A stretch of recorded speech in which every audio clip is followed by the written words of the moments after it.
अरे देखो ना यारवा के कोई सान भइल बा होलिया बोलता बेचैनी दादा और मुश्किल भइल बा ए भैया प्यार में का करे के पड़ जाला भैया लड़किया के बियाह हो गई बा लेकिन कुछ ज्यादा के भय नहीं लेकिन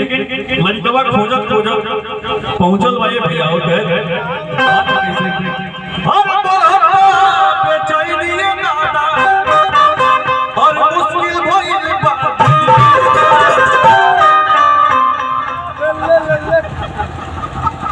मेला से कोई बा ओए बलवान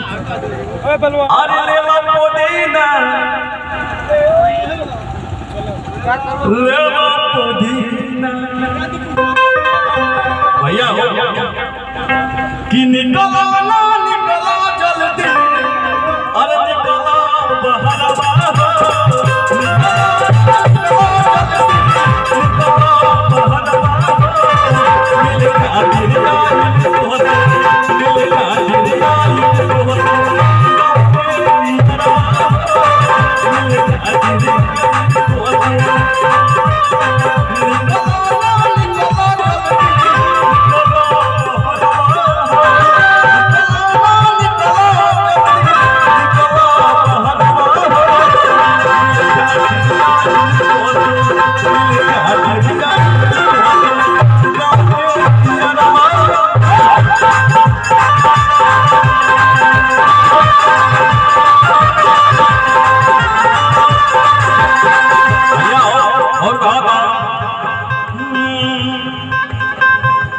सोचा पानी मोरा बाबा झट से कराई दो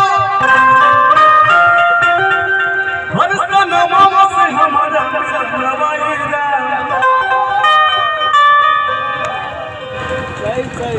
लड़का परेशान भए भैया पुदीना बेचत पहुंच गई कहे भैया अरे हौसला भाग हमर जान जाए जा हमरो मां अरे जा हमरो मां